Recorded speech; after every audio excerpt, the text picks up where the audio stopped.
I never thought a Tuesday evening at a discount supermarket in Koreatown would change my entire life. But then again, I never imagined my 8-year-old son would have the courage to confront a stranger about my tears either. That's exactly what Elias did.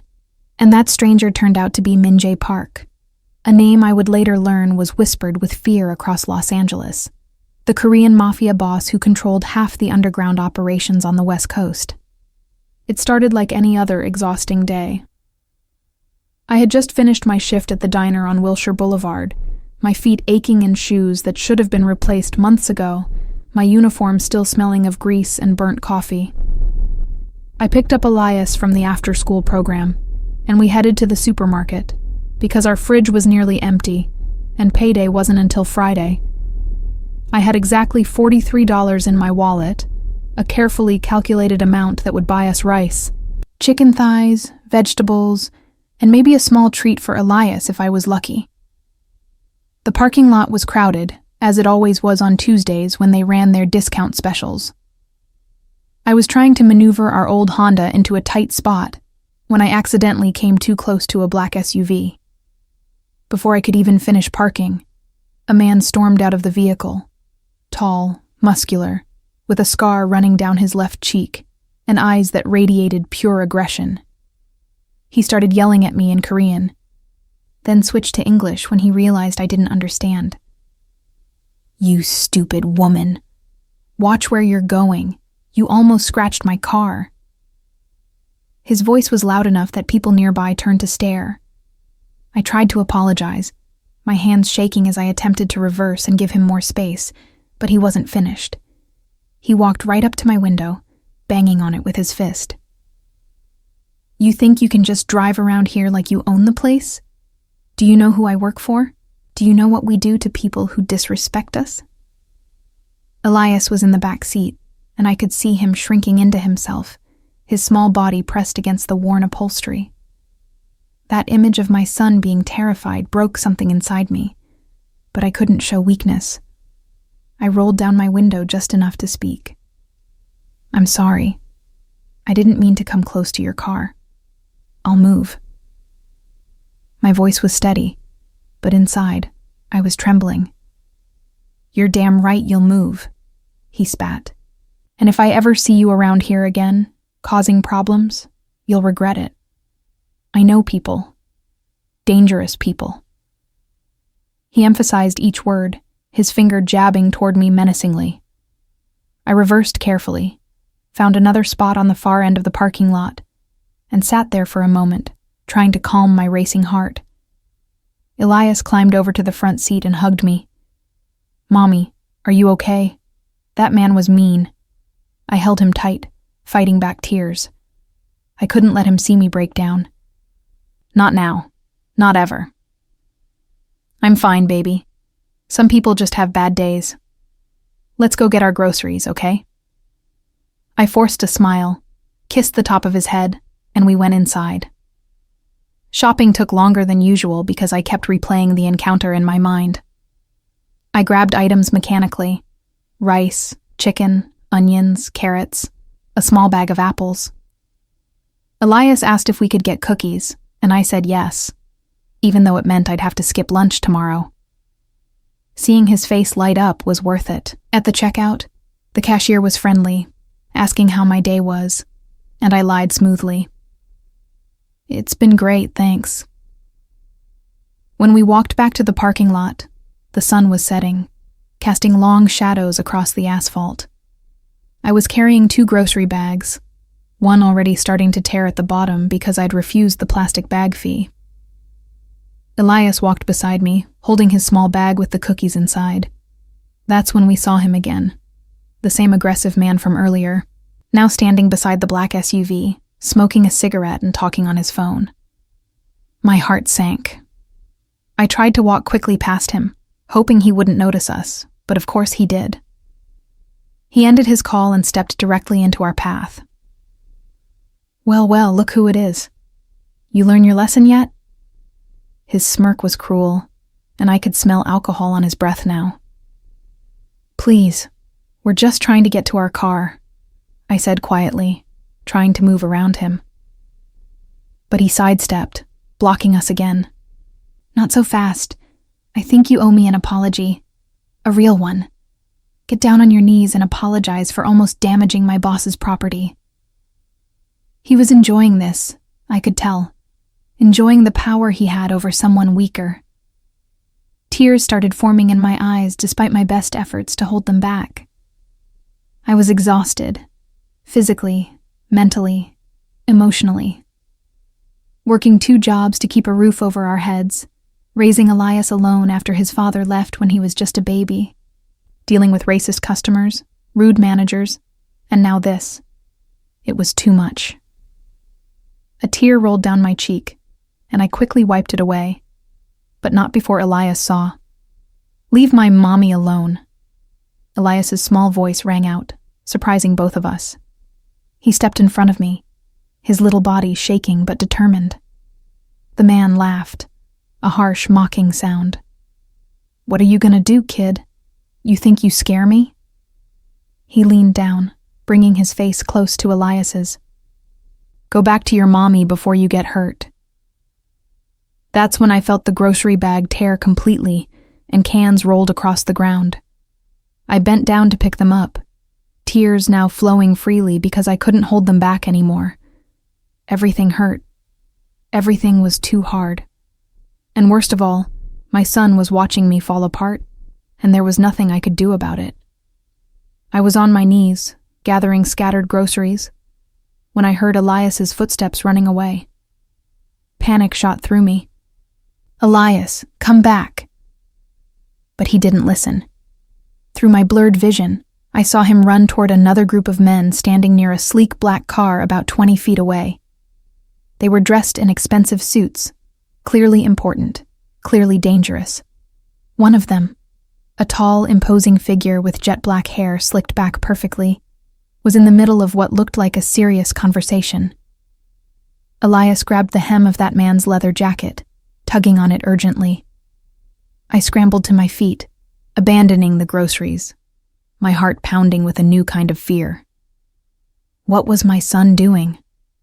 Those men looked even more dangerous than the one who'd been harassing us. I ran toward them, my vision still blurry with tears, ready to apologize, to grab Elias and run, to do whatever it took to protect him from whatever consequence his impulsive action might bring. But as I got closer, I heard Elias's trembling voice say something that made everything stop. "Your man made my mommy cry again." The tall man, the one whose jacket Elias was still holding, looked down at my son with an expression I couldn't quite read. Surprise, certainly, but also something else. Something like curiosity mixed with concern. He crouched down slowly, bringing himself to Elias's eye level, and when he spoke, his voice was unexpectedly gentle. "Who is your mother, little one?" His English was perfect, but carried a subtle Korean accent that gave his words a measured, careful quality. Elias pointed directly at me. I stood frozen, probably looking exactly like what I was. A terrified, exhausted single mother who'd just been caught crying in a parking lot with her groceries scattered across the ground. The man's gaze shifted to me, and in that moment, I felt completely exposed. His eyes were dark, intense, and seemed to take in everything about me in seconds. My cheap uniform, my worn-out shoes, my tear-stained face, the protective way I instinctively moved toward my son. Then his gaze moved past me, landing on the man who'd been tormenting us. I saw his expression change, from curiosity to something cold and dangerous. He stood up slowly, his full height becoming apparent. He was easily over 6 feet tall, with broad shoulders and a presence that seemed to command the very air around him. When he spoke again, his voice had lost all its gentleness. "Kang-hoon."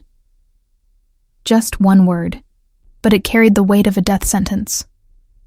The man who'd been harassing us, Kang-hoon apparently, immediately straightened up, his cocky demeanor evaporating. "Boss, I didn't ask for an explanation." The tall man's voice was quiet, but it cut through Kang Hoon's words like a blade. Leave. Now. And wait for me at the office. We'll discuss your behavior later. Kang Hoon's face went pale. He opened his mouth as if to argue, then thought better of it. With one last nervous glance at me and Elias, he hurried to the black SUV and drove away, tires squealing slightly in his haste to escape. The parking lot suddenly felt very quiet. The tall man turned back to us, and I realized we were now alone with him and his associates, men who stood at a respectful distance but were clearly watching everything. My instinct screamed at me to grab Elias and run, but my legs wouldn't move. I apologize for my subordinate's behavior, the man said, and there was something almost shocking about hearing such formal courtesy from someone who radiated such danger. He had no right to speak to you that way, let alone threaten you. He paused, then added, I'm Min Jae Park. He said it as if the name should mean something to me, and from the way his men shifted slightly, I could tell it did mean something. Something significant, something frightening. But I had no idea who he was, so I just nodded stupidly, clutching Elias close to me. Thank you, I managed to whisper. We'll go now. But Elias, my brave, reckless boy, spoke up again. He scared Mommy yesterday too, and the day before. He keeps finding us. His voice was smaller now, probably realizing that he'd just said something he shouldn't have. Min Jae Park's expression darkened. What do you mean? This question was directed at Elias, but his eyes were on me, demanding an answer. I didn't want to answer. Every instinct I had told me to take Elias and leave immediately, to not get involved with these men, to keep our heads down and hope the whole thing would blow over. But Elias had already said too much, and I could see in Min Jae Park's eyes that he wasn't going to let this go. There was something in his gaze, not pity exactly, but a kind of intense focus that made me feel like I was standing under a spotlight I couldn't escape. It's nothing, I tried to say, but my voice came out weak and unconvincing. Just a misunderstanding. We'll handle it. Min Jae Park didn't move, but one of his men stepped forward and picked up my scattered groceries, placing them carefully in a new bag that appeared from somewhere. The gesture was courteous, but also made it clear we weren't leaving until Min Jae was satisfied with my answer. Mrs. He paused, waiting for my name. Carter. Naomi Carter. And this is Elias. I pulled my son closer to me. Mrs. Carter, he continued, his voice still unnervingly gentle. When a child tells me that one of my men has been frightening his mother repeatedly, that becomes my business. Please tell me what's been happening. There was something in the way he said it. Not a request, but not quite a command either. More like a promise that he would find out whether I cooperated or not. So I might as well make it easier on everyone. I looked down at Elias, at his trusting face, and realized I was too tired to keep pretending everything was fine. About 3 weeks ago, I was working at the restaurant, Milano's on Western Avenue, and there was a problem with a delivery. Some boxes went missing, expensive wine that was supposed to arrive but didn't. The manager accused me of signing for them when I hadn't. I was just covering the shift because the regular girl was sick. The words came out in a rush now that I'd started. The next day, that man, Kang Hoon, he showed up at the restaurant. He said the wine belonged to his organization, that someone had to pay for it, and since I'd signed the delivery sheet, it was my responsibility. Min Jae's jaw tightened slightly. Continue. I tried to explain that I never signed anything, that there must be a mistake, but he wouldn't listen. He said I owed his boss, you, I guess, $12,000. He started showing up at the restaurant every few days, demanding payment, saying I had to work it off or there would be consequences. Then he found out where Elias goes to school. He never approached him directly, but he'd be there sometimes when I picked him up, just watching us. Yesterday, he followed us to the laundromat and cornered me while Elias was in the bathroom. He pushed me against the wall and said I had 1 week to come up with at least half the money or... I couldn't finish the sentence with Elias listening. Or what? Min-jae's voice had gone very quiet, which somehow made it more frightening. Or he'd make sure Elias understood what happens to people who steal from powerful men. I was crying again, hating myself for showing this weakness in front of strangers, but unable to stop. I don't have $12,000. I barely have $1,200. I work 2 jobs just to pay rent and keep Elias fed and in school. I never stole any wine. I never even saw those boxes. The silence that followed was heavy and terrible. Min-jae Park stood perfectly still, but I could see something dangerous building behind his eyes. When he finally spoke, his words were measured and careful.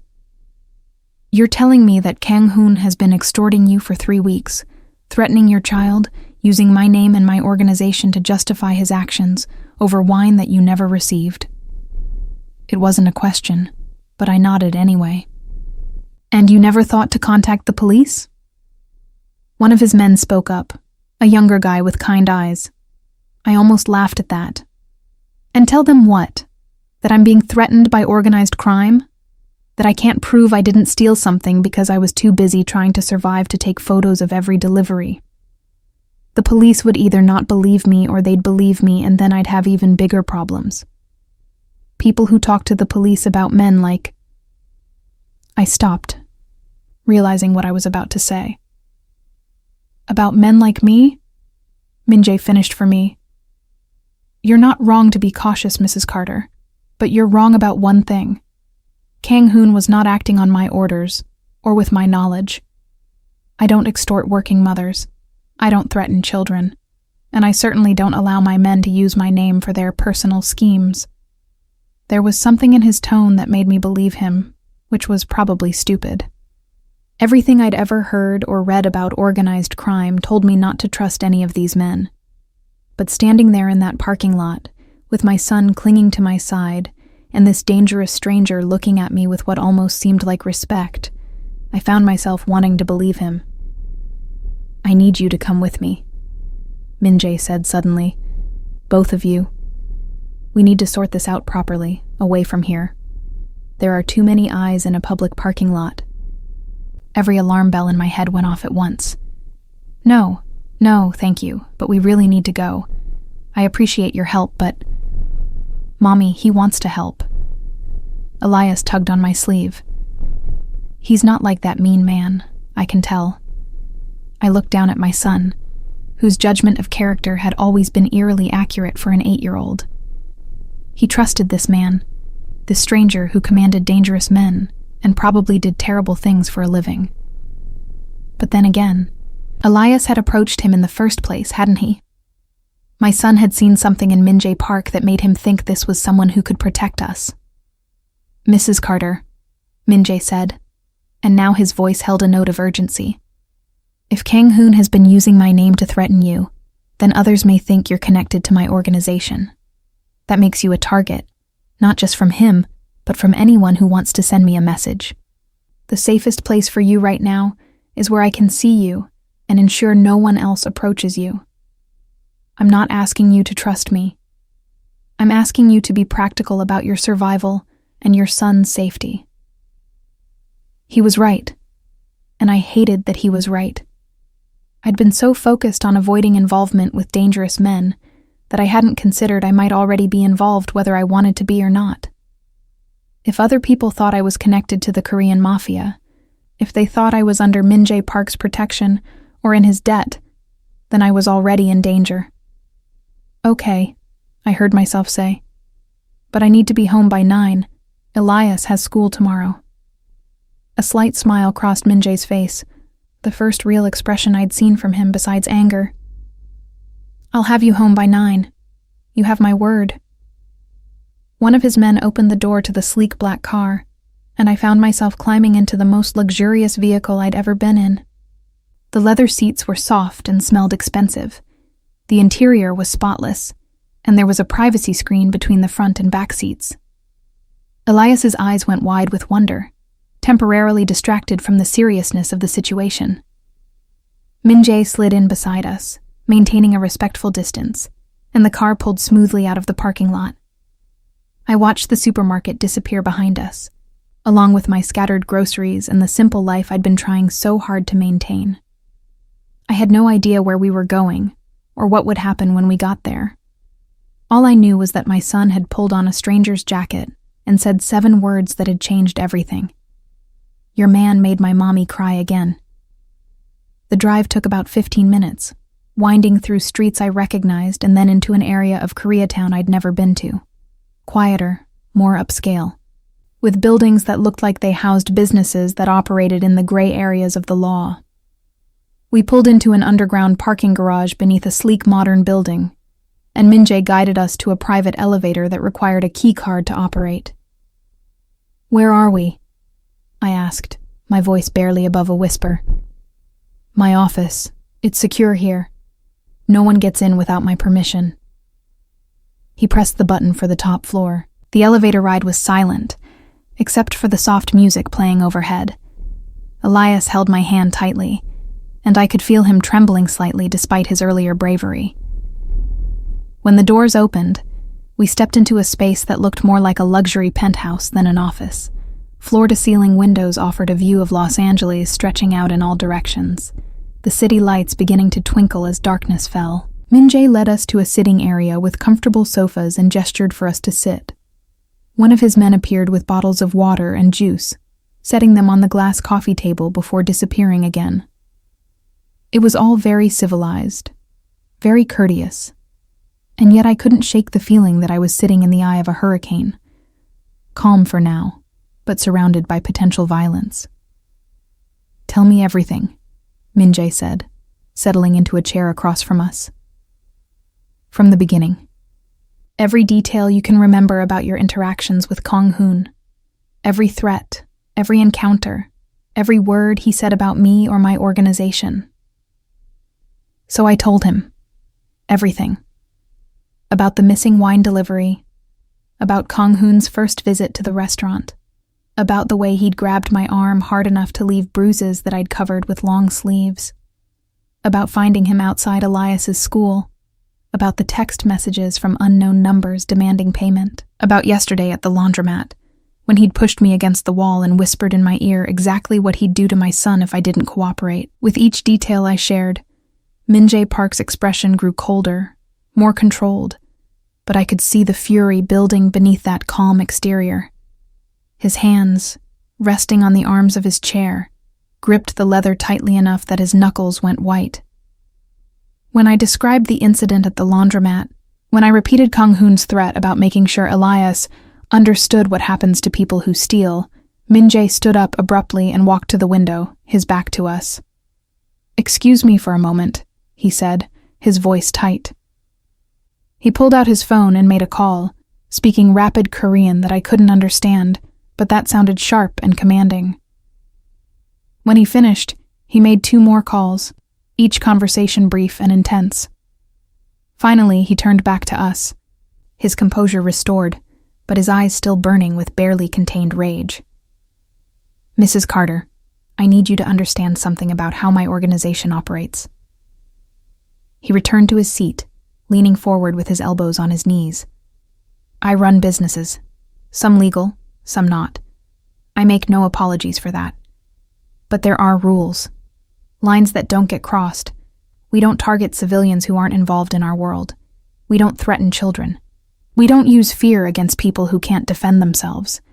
And we absolutely do not conduct personal extortion schemes using my name without my knowledge or permission." "So what Kang-hoon was doing," I started, "was a betrayal of me, of our code, of everything I've built." Min-jae's voice was hard as steel. "The wine delivery you're talking about, I just had my accountant pull up the records. It was never missing. It was rerouted to a different location, one of our restaurants in Beverly Hills. The paperwork was corrected the same day. Your signature was never on any delivery sheet because you never received any delivery. Kang-hoon fabricated the entire debt." I felt my stomach drop. But why? Why would he target me specifically? Min-jae was quiet for a moment, and I saw something like reluctance cross his face. "May I be frank with you, Mrs. Carter?" "Please." Kang-hoon has been with my organization for 5 years. He's competent at his job, but has always been ambitious beyond his actual capabilities.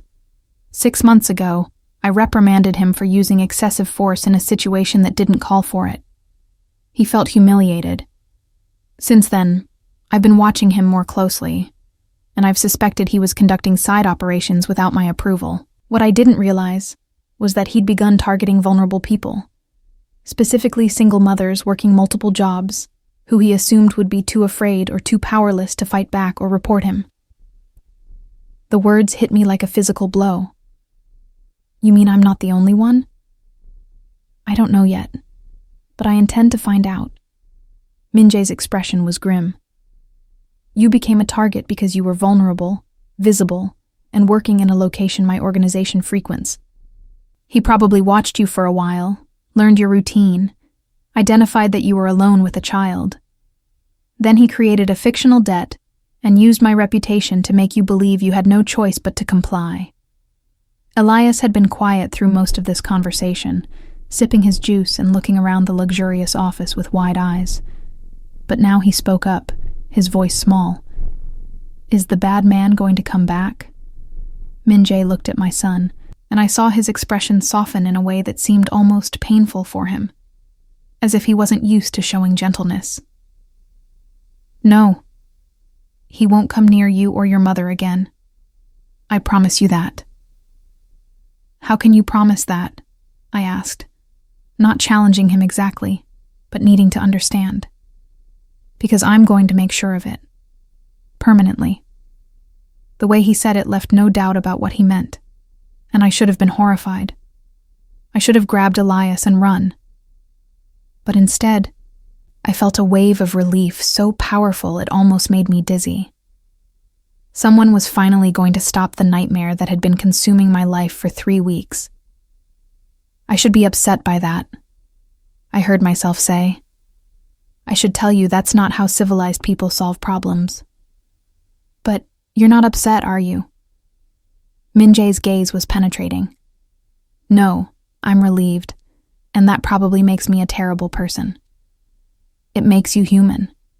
It makes you a mother who's been threatened and terrorized and who wants her child to be safe. There's nothing terrible about that. He stood up again, this time walking to a cabinet and pulling out a file folder. I had my assistant pull your information while we were talking.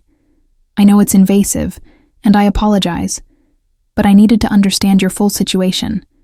You work at Milano's restaurant 4 days a week, morning shift. You also work at a convenience store on Vermont Avenue 3 nights a week. You're putting yourself through an online nursing program. Your rent is 2 months behind because you've been sending the money to your sister in Atlanta who's sick. Am I correct? I felt violated and vulnerable all over again, but I nodded.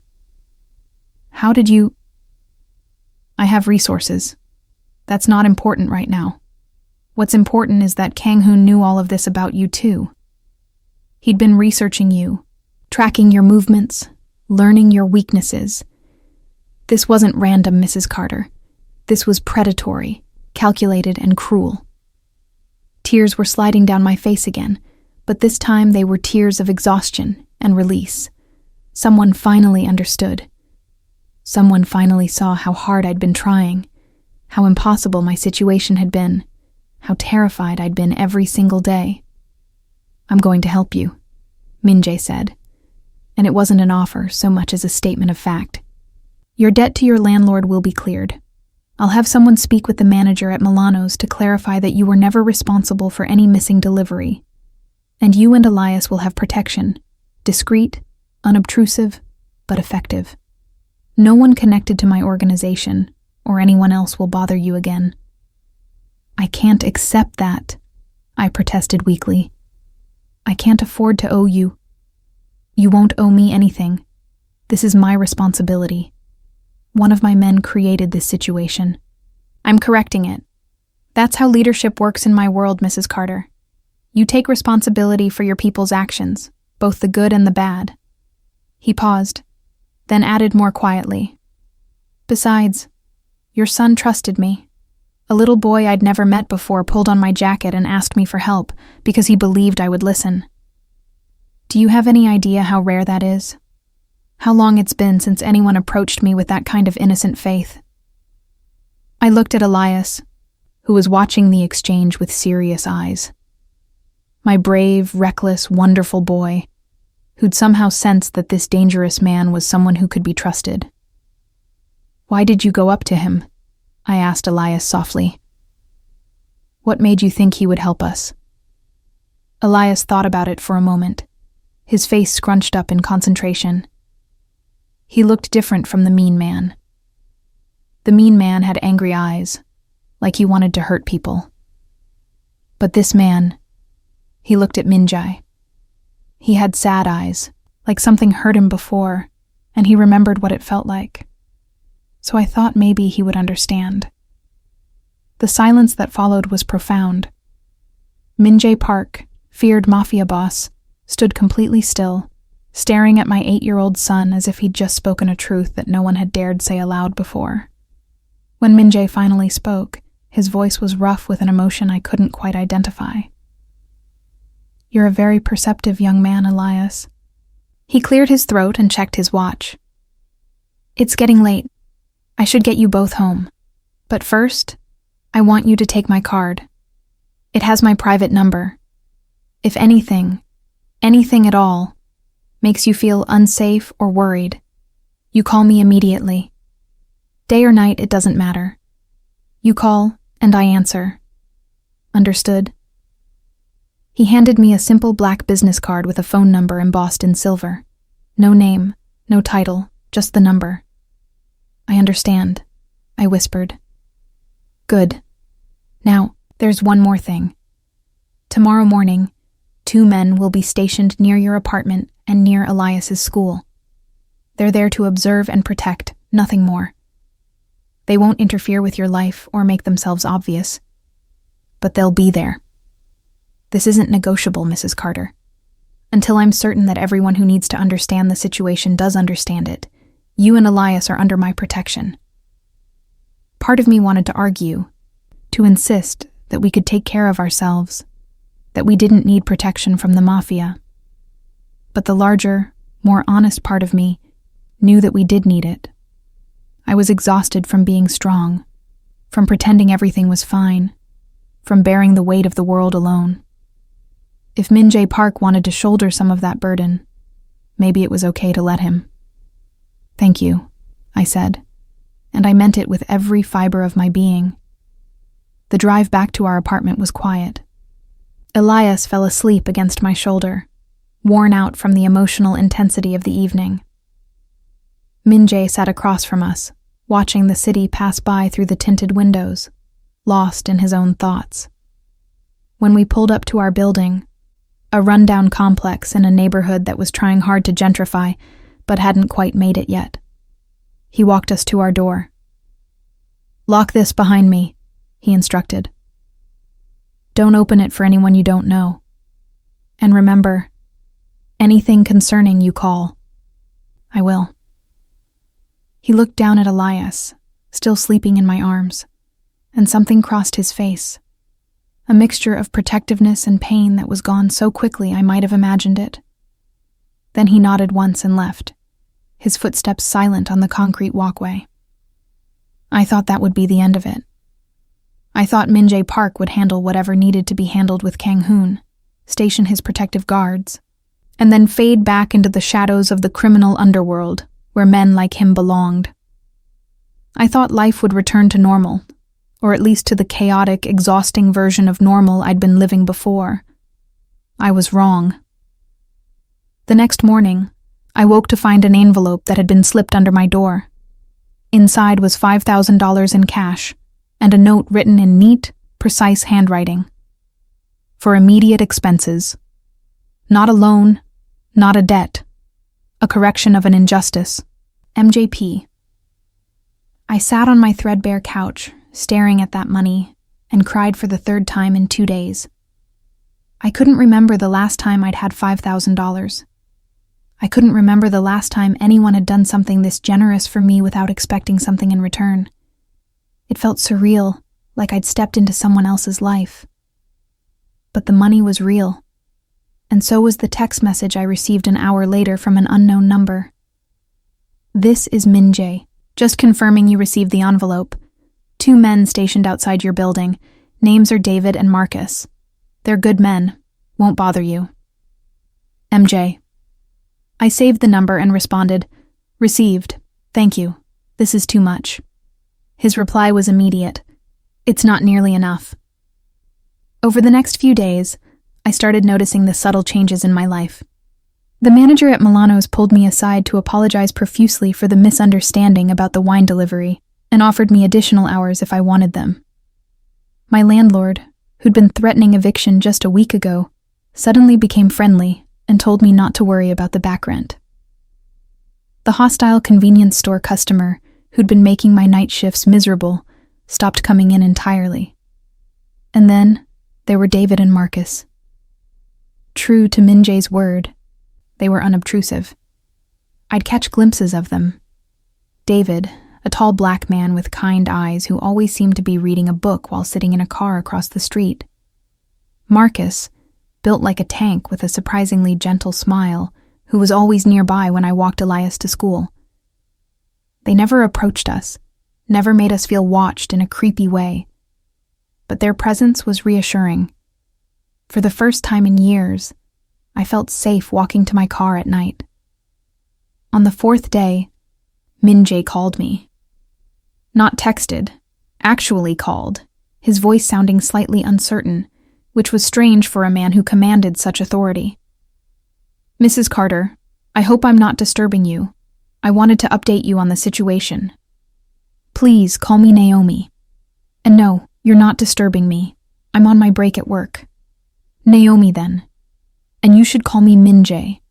The formality feels wrong given the circumstances."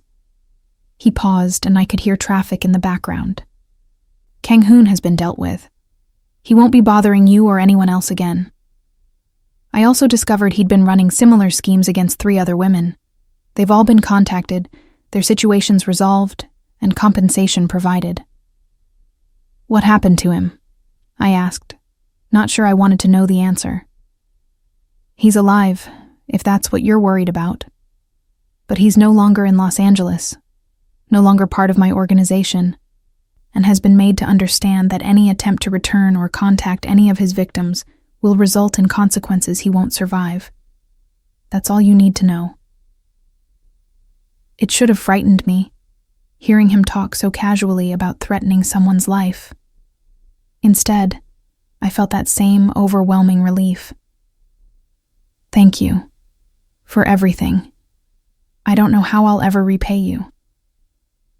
"You already have." Elias reminded me of something I'd forgotten. That sometimes the bravest thing you can do is ask for help. He saw someone he thought could help his mother, and he didn't let fear stop him from trying. That kind of courage is rare, Naomi. It's precious. And it made me look at myself and my organization in a way I hadn't in a long time. We talked for almost an hour that day, long past when my break should have ended. My manager gave me a look, but didn't say anything. Probably because he'd received whatever message Min Jae's people had delivered about treating me with respect. I learned that Min Jae had come to America when he was 17, alone and desperate, and had built his organization from nothing, through sheer determination and ruthlessness. He'd lost people he loved, made choices he regretted, and carried guilt that weighed him down every day. "I'm not a good man, Naomi," he said at one point. "I've done things that would horrify you. I've hurt people, destroyed lives, built my success on foundations that aren't clean or moral. But I try to maintain some code, some lines I won't cross. Your son reminded me why those lines matter." "You protected us when you didn't have to," I replied. "That makes you better than you think you are." After that call, Min Jae started reaching out regularly. At first, it was just updates, confirming that David and Marcus were doing their jobs, checking that I hadn't experienced any other problems. But gradually, the conversations became more personal. He asked about Elias's school, about my nursing program, about the dreams I'd had to put on hold when I became a single mother at 24. And I asked about him, about his life, his business, the parts he could talk about at least, about what it was like to carry so much responsibility and power. He was surprisingly open, once I showed genuine interest. He talked about the loneliness of leadership, about how everyone either feared him or wanted something from him, about how long it had been since someone had just talked to him like he was a normal person. "You're not normal, though," I said during one of our phone calls. I was at home. Elias was asleep, and I was curled up on the couch in my pajamas, talking to a MAFIA boss like he was an old friend. "You're extraordinary. What you've built, what you've survived, that's not normal." "Neither are you," he replied softly. "Working 2 jobs, raising a remarkable son alone, studying for a nursing degree, surviving an extortion scheme with your dignity and strength intact. You're the extraordinary one, Naomi." 3 weeks after that night in the parking lot, Minjae asked if he could visit.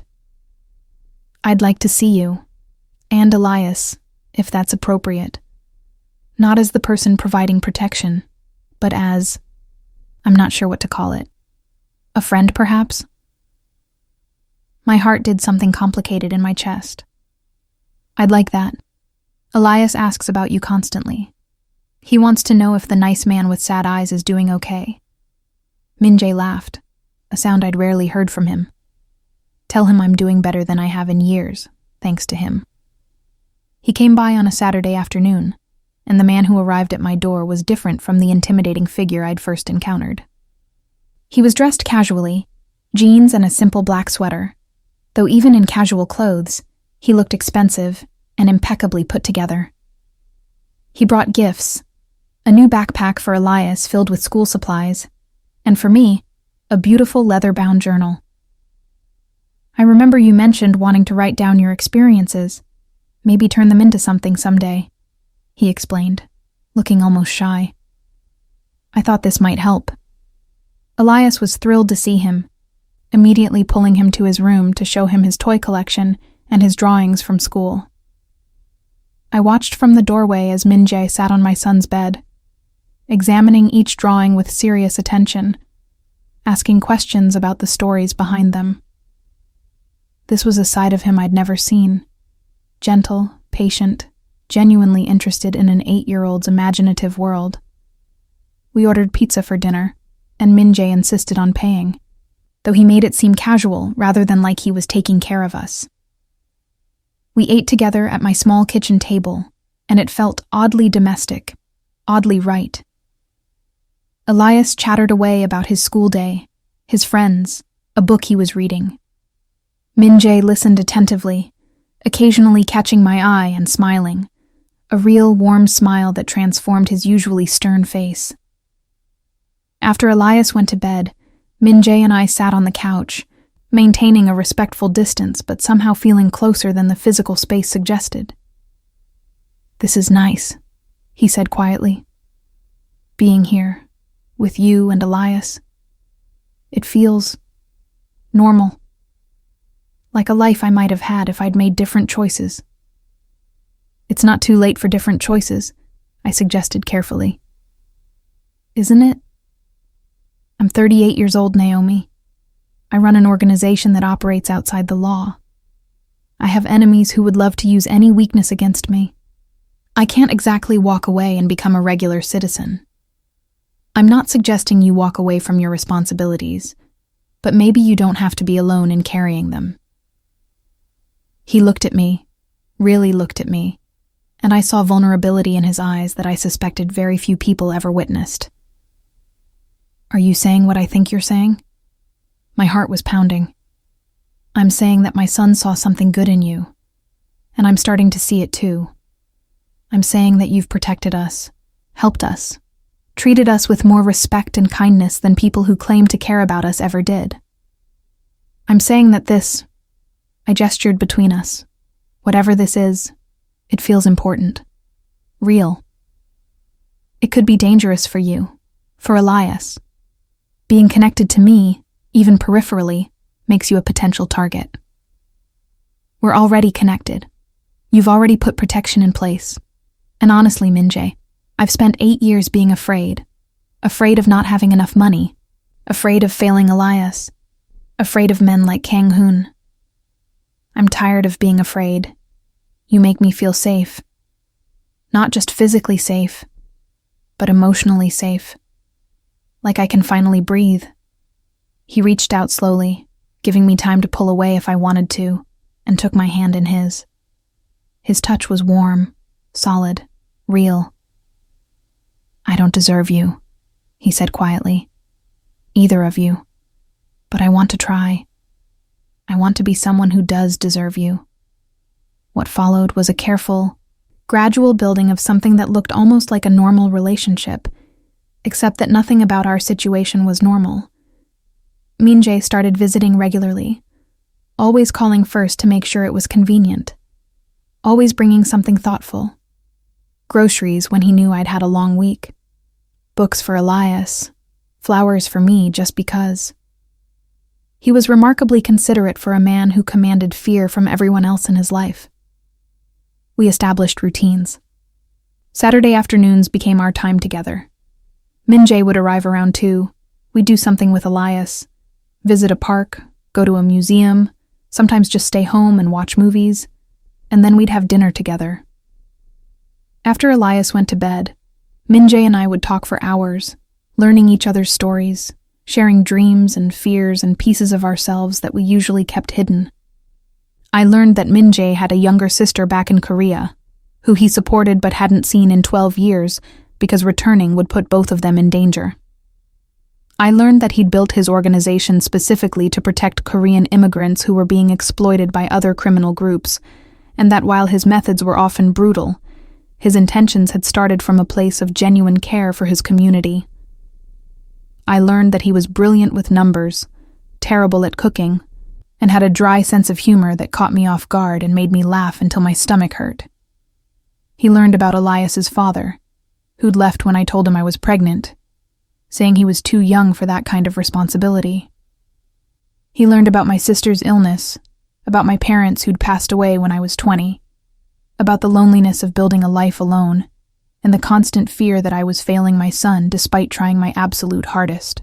He learned that I'd once dreamed of becoming a trauma nurse, that I loved old movies and terrible reality TV, and that I sang off-key in the shower but didn't care because it made Elias laugh. I'm falling for you, Minjae admitted one night about 2 months after we'd met. We were sitting on my apartment's tiny balcony, sharing a bottle of wine while Elias slept inside. I know I shouldn't. I know it complicates everything. But I can't help it. You've become important to me, both of you. My breath caught. I'm falling for you too, and it terrifies me. Because of who I am? Partly, but also because I haven't let myself feel this way about anyone since Elias's father left. I've been so focused on survival, on protecting my son, on being strong enough for both of us. Letting someone in, letting myself need someone. It feels like I'm giving up control.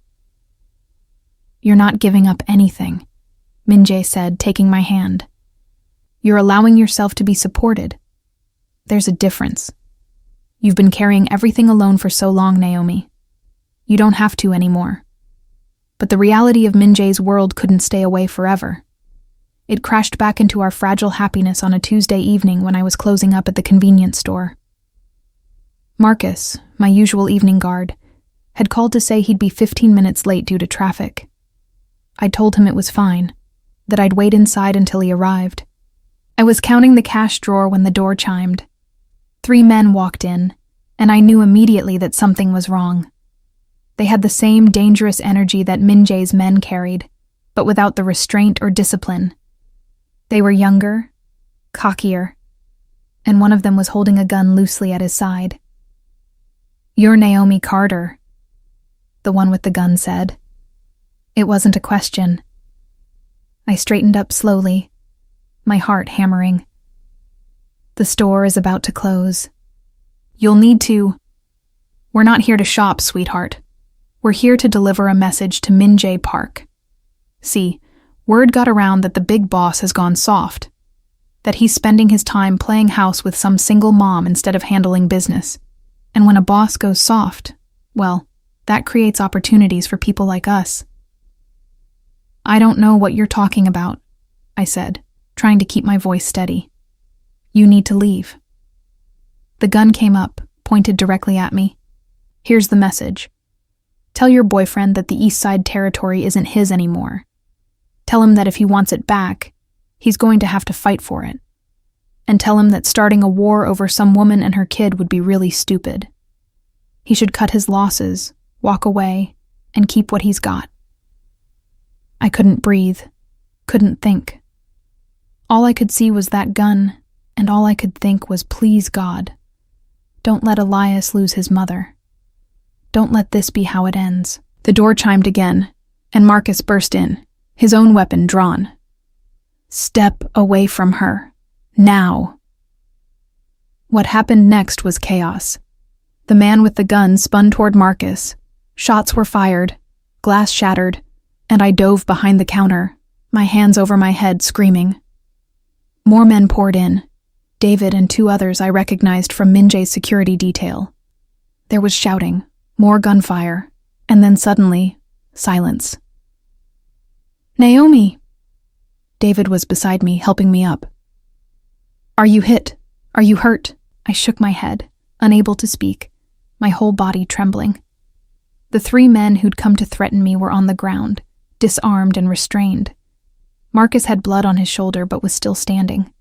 The convenience store looked like a war zone. And then Minjae was there, appearing so quickly I didn't see him arrive. His face was a mask of cold fury as he took in the scene. But when his eyes found me, the mask cracked. Naomi. He pulled me into his arms, and I collapsed against him, finally feeling safe enough to fall apart. I'm sorry, he murmured into my hair. God, Naomi, I'm so sorry. This is my fault. I should have anticipated this. Should have had better security, should have... Stop, I managed to say. Just stop talking and hold me. He did, right there in the ruined convenience store, while his men handled cleanup and the would-be attackers. Later, I would learn that the 3 men were low-level operators from a rival organization that had been looking for an excuse to challenge Minjae's authority. They'd heard about me and Elias and saw us as his weakness, a pressure point they could exploit. They were wrong. If anything, we made him more dangerous. Minjae took me to his penthouse that night, the office building where we'd first talked. He wanted me somewhere he could personally ensure was secure.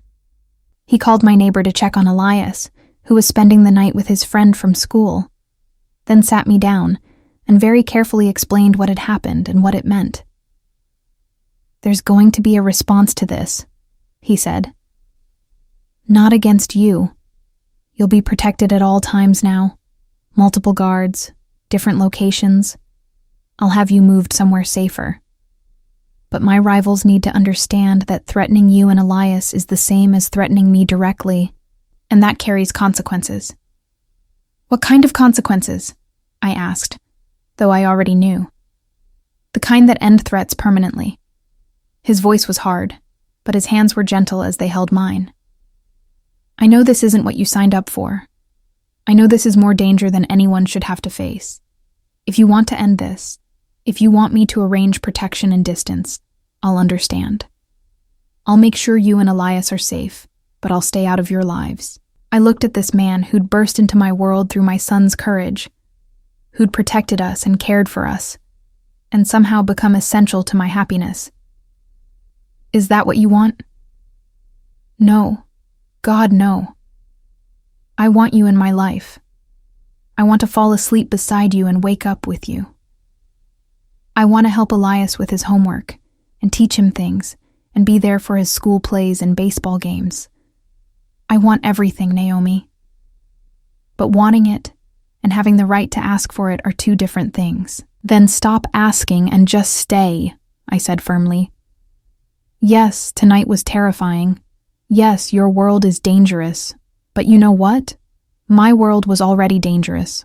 I was already being threatened and terrorized before I met you. The difference is that now I'm not alone in facing it. Now I have someone who will fight for me, protect me, care enough to make sure my son and I are safe. That's more than I've had in years." He kissed me then, deep and desperate and full of promise. And even though the night had been traumatic, even though I knew more danger was coming, I felt certain of my choice. The war that followed was brutal, but mercifully brief. Min-jae's response to the attack on me was swift and decisive. Within 48 hours, every person involved in the planning or execution of the convenience store threat had been eliminated or driven out of Los Angeles entirely.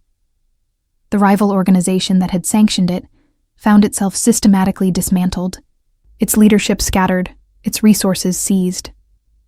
Min-jae didn't just win. He dominated, sending a message that would echo through the criminal underworld for years. His family was untouchable. And that's what we'd become somehow. His family. True to his word, Min-jae moved us to a secure location. A beautiful townhouse in a gated community with round-the-clock security that was discreet but omnipresent. Elias loved his new room, which was 3 times the size of his old one and had its own bathroom. I loved the kitchen with its modern appliances and the living room with space for all of us. But mostly, I loved that Min-jae was there, not just visiting but living with us, part of our daily routine. "Is this weird?" I asked him one morning about 2 weeks after we'd moved in. We were in the kitchen, making breakfast while Elias got ready for school.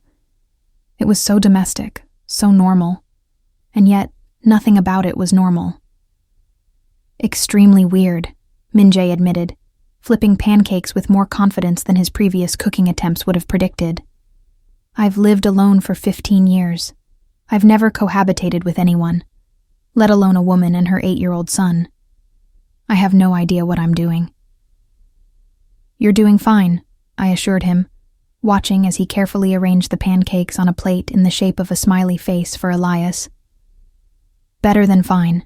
The truth was, Min-jae was a natural at this life he'd never allowed himself to have.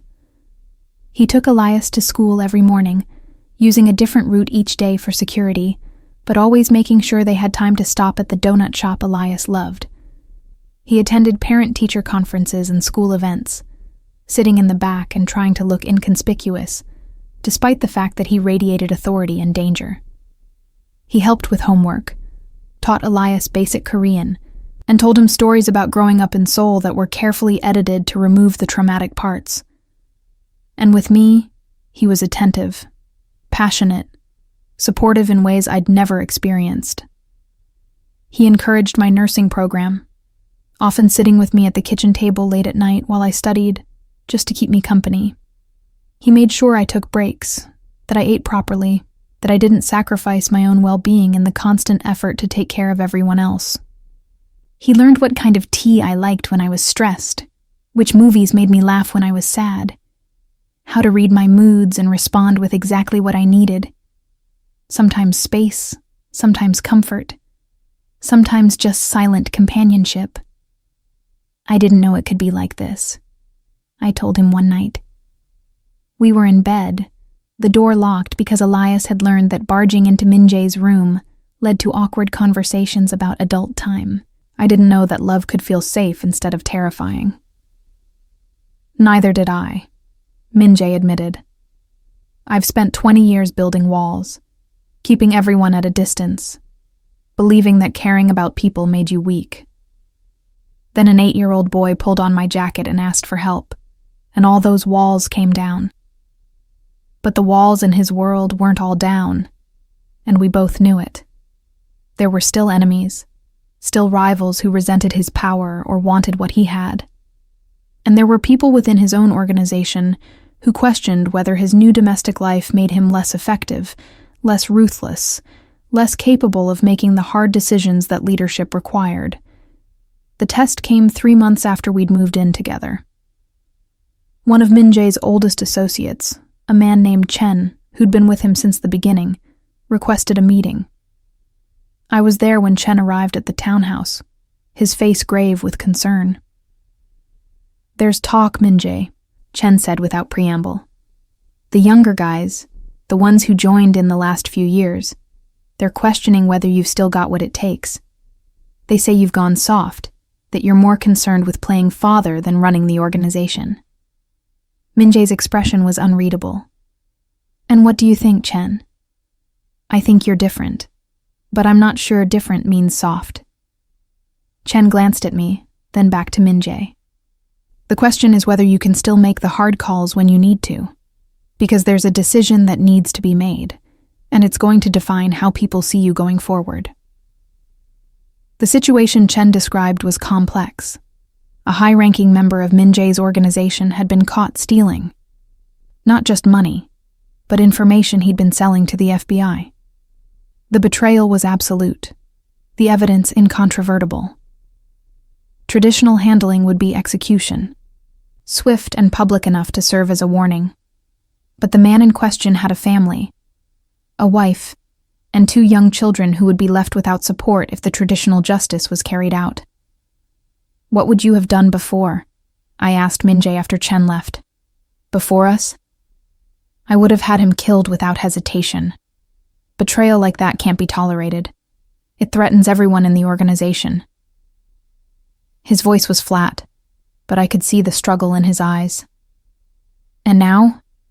Now I keep thinking about those children, about what it would do to them to lose their father, even if he is a traitor, about whether there's a way to handle this that doesn't create more orphans.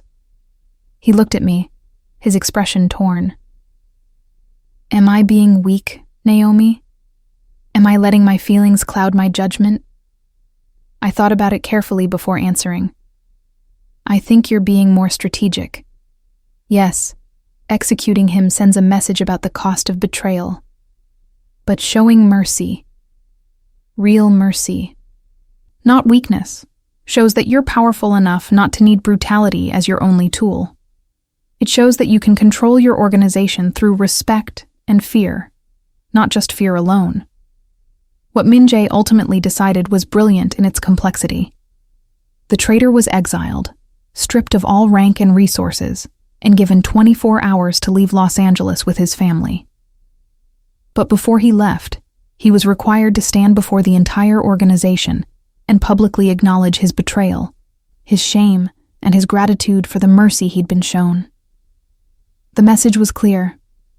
Min-jae Park was strong enough to choose mercy, but don't mistake that mercy for weakness, because exile could just as easily have been execution.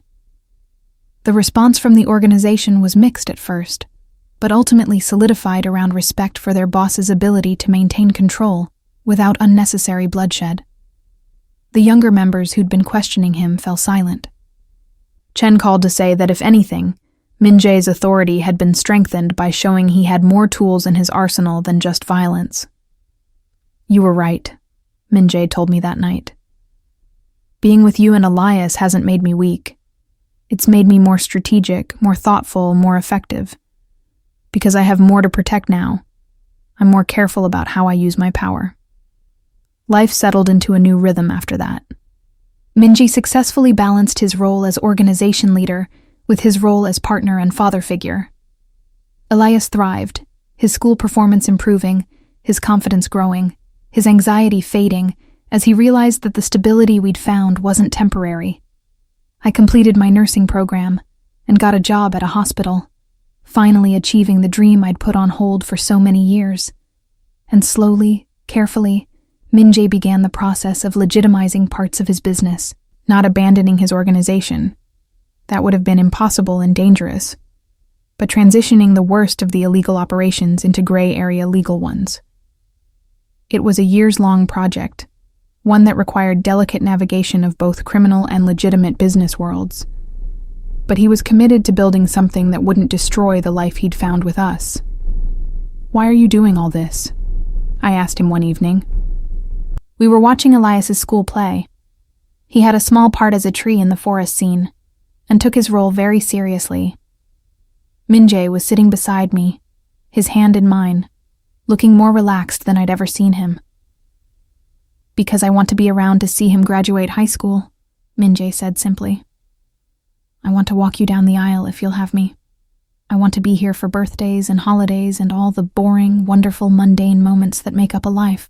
I can't do that if I'm dead or in prison, which is where I'll end up if I don't start making changes now. If I'll have you? I repeated, focusing on that part of his answer. Are you?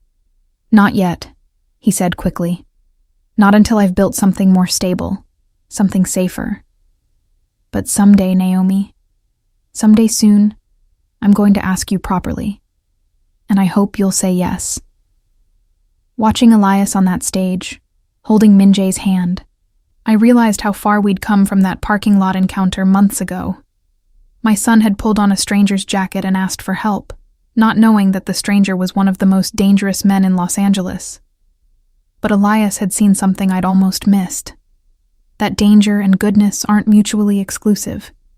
That someone can have dark parts of their life and still choose to bring light into others. Minjae Park had destroyed enemies, built an empire on morally questionable foundations, and made choices that would horrify most people. But he'd also protected us when he didn't have to, helped us when he gained nothing from it, and chosen to build a life with us, even though it complicated everything. He'd let an 8-year-old boy's trust break through walls that had stood for 2 decades, and in doing so, he'd found something he hadn't known he was missing. After the play ended and we collected an excited Elias, who proudly showed us a photo his teacher had taken of him in his tree costume, we went out for ice cream.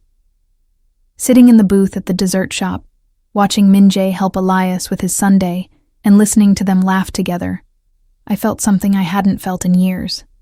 Complete peace. Mommy's crying again, Elias observed, looking concerned. These are happy tears, baby, I assured him, wiping my eyes. I'm just really, really happy. Minjae reached across the table and took my hand, his thumb brushing over my knuckles. So am I, he said softly. So am I.